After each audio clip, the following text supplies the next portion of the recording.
Ramón Guillermo, ¿qué peso puede tener esas frustraciones en pasados procesos de primaria sobre estas primarias de ustedes? Creo que el 12 de febrero del año entrante. El 12 de febrero, el Día de la Juventud, el 12 son nuestras primarias presidenciales y para todas las gobernaciones y alcaldías en las cuales no haya acuerdos unitarios previamente. Bueno, no voy a entrar en la discusión de los particulares de cada uno de esos procesos que tú mencionaste.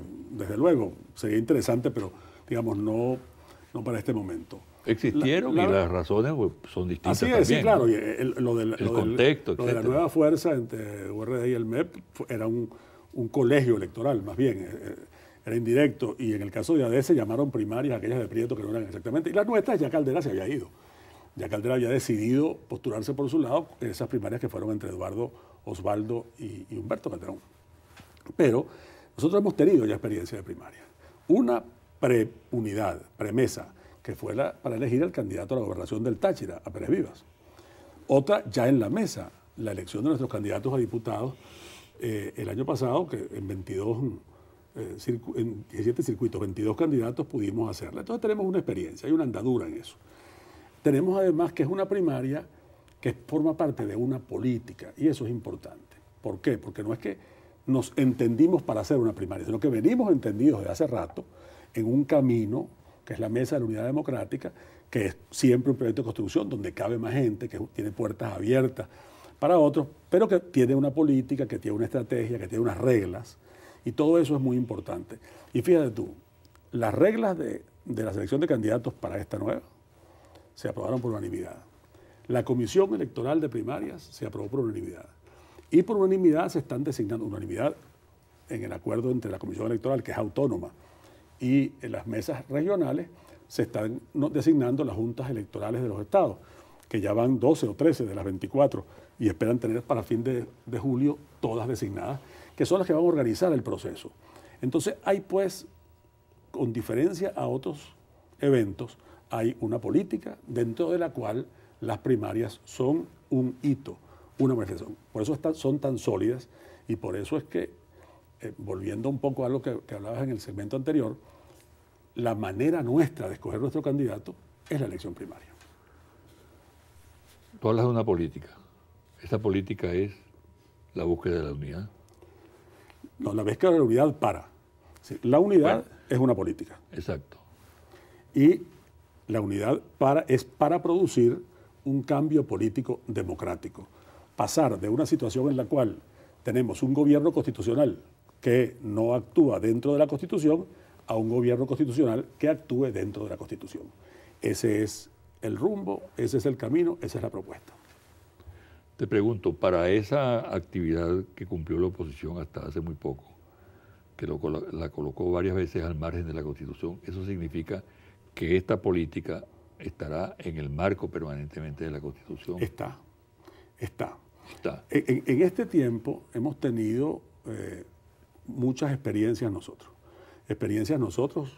Los demócratas, los que hemos formado esta amplia alianza, y experiencias también del lado del gobierno.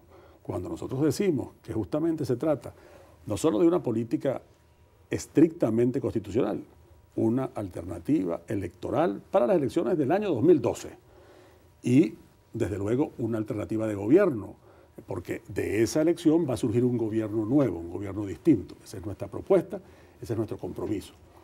Pero también cuando decimos que se trata de una peculiar forma de transición, porque este es un gobierno con todas las atribuciones de la Constitución y las leyes, y el que viene, el nuestro, será un gobierno con todas las atribuciones de la Constitución y las leyes. Pero ¿por qué decimos que es transicional?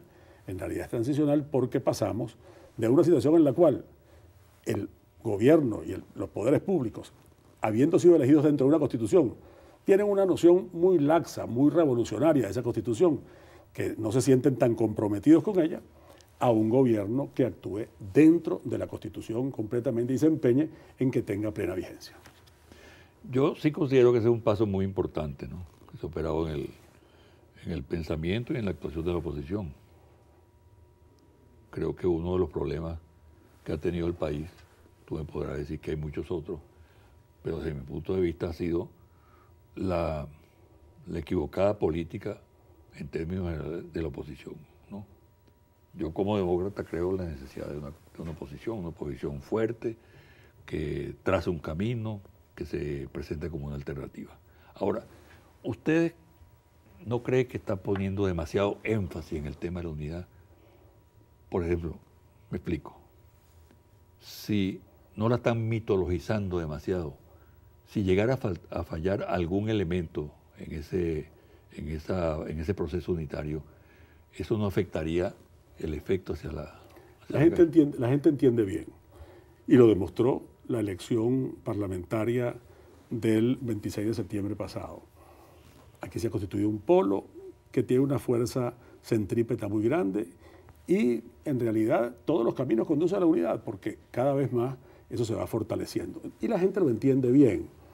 Y la gente entiende también bien que el mensaje de la unidad va más allá y es un compromiso de un modo de gobernar en un ambiente de unidad nacional que queremos fortalecer. Así como tú has puntualizado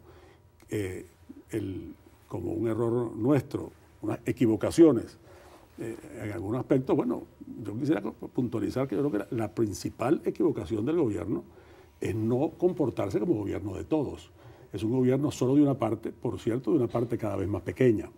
Y esa manera de comportarse es una fuente de nuevos problemas, una fuente de agravamiento de los problemas viejos y en adición a eso una incapacidad, una autolimitación. El gobierno que tiene la crisis eléctrica que tiene en este momento, si no tuviera esa superstición de que hay unos venezolanos verdaderos y otros que son apátridas y traidores a la patria y todo eso, podría consultar a toda la gente que sabe de electricidad que está en las universidades, que fueron gerentes de empresas eléctricas, al talento venezolano que está aquí, pero a eso renuncia porque sería pues casi una apostasía desde el punto de vista de la fantasía ideológica. Y eso es un error. Y eso es un error que el próximo gobierno, un gobierno de la unidad, va a corregir. Porque hay que buscar el talento en todas partes. Y además hay un ámbito para entenderse en eso, que es la Constitución. La Constitución nos da, por un lado, un ámbito, un espacio de reglas claras que si se cumplen está muy bien. Pero por otro lado, nos marca una pauta, nos dice cómo debe ser la economía, nos dice cómo debe ser la organización del Estado federal y descentralizado, nos dice cómo debe ser la separación de poderes y la cooperación entre ellos, nos dice cómo debe ser la relación entre el gobierno nacional, las gobernaciones y las alcaldías. ¿Tú crees que tendríamos más de 90% de impunidad si el poder nacional, las alcaldías y las gobernaciones actuaran coordinadamente? Pero claro, como hay un cierto daltonismo, a lo que no es rojo no es invitado, no hay coordinación, y eso no está bien, eso no está bien.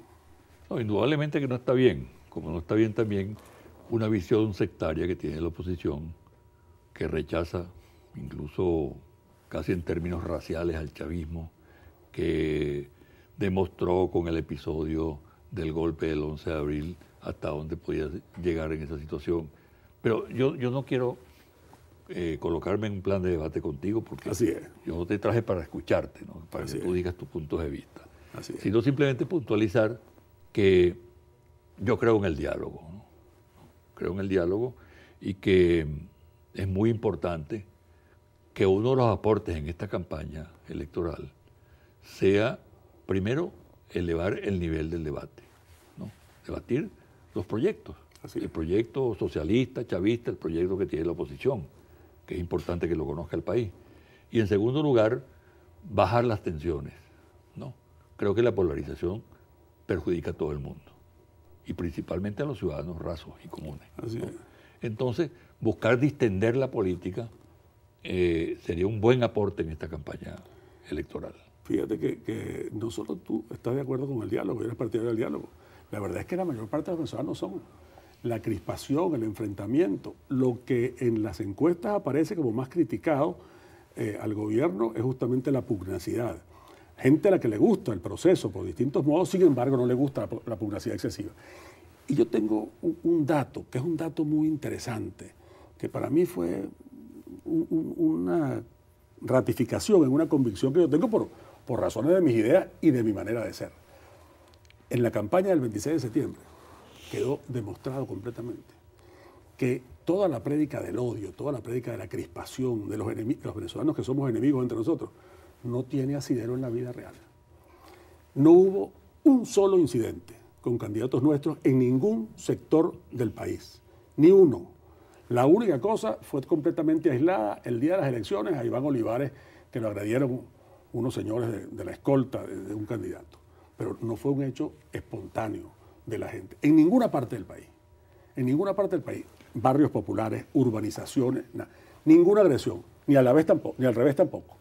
Eso lo que te indica es un país deseoso. Lo que la gente pedía para la asamblea nueva, una asamblea equilibrada, una asamblea plural, una asamblea donde se discuta, donde se debata, eso es lo que te muestra es que la gente quiere diálogo. Diálogo que parte del respeto mutuo, que parte desde luego de la convicción de que el otro lo reconozco como mi interlocutor válido. Y ese que está enfrente es un venezolano como yo, que al fin y al cabo tiene el mismo destino, porque no tenemos un país de repuesto, que podamos decir, nosotros somos venezolanos y opción B de tal país. No, somos venezolanos. Y aquí vamos a, y no hay manera de suponer que el país va a ser mejor porque una parte del país se vaya de aquí, porque eso no va a ocurrir. Y tampoco es deseable que ocurra. Esa observación que tú haces, la comparto porque yo mismo la constaté también. Sí. ¿No? Aquellas inmensas filas de votantes, donde cada quien llevaba sus colores, sus signos, sus distintivos, y sin embargo no hubo un solo incidente, ¿no? Eso revela de que la polarización está mentalmente ubicada en un nivel, ¿no? Y que al descender ese nivel prácticamente desaparece. Lo cual no significa que la gente no piense, tiene su punto de vista, etcétera. Pero fíjate, y disculpa que te interrumpa, pero es que lo que la gente, porque lo que pasa es que el problema que la gente tiene es igual con independencia de su preferencia política. A la gente la angustia por la inseguridad no es un asunto de opositores, es un asunto de todos. Si no tuviera los números que tienen las encuestas. Son problemas que unifican. Claro. Sí. Y la búsqueda de soluciones para ello. El problema de la vivienda, el problema de la salud, todas estas cosas, el problema penitenciario, son cosas que son vistas por todos con la misma angustia. Y tenemos todos, independientemente de la acera política que nos encontremos, la obligación de dar respuesta a eso, de dar solución a esos problemas. Bueno, ha sido un placer tener aquí. Y para mí estar. Y espero que nos volvamos a ver aquí en esta entrevista. Yo también espero, con mucho gusto. Y mucha suerte. Adelante.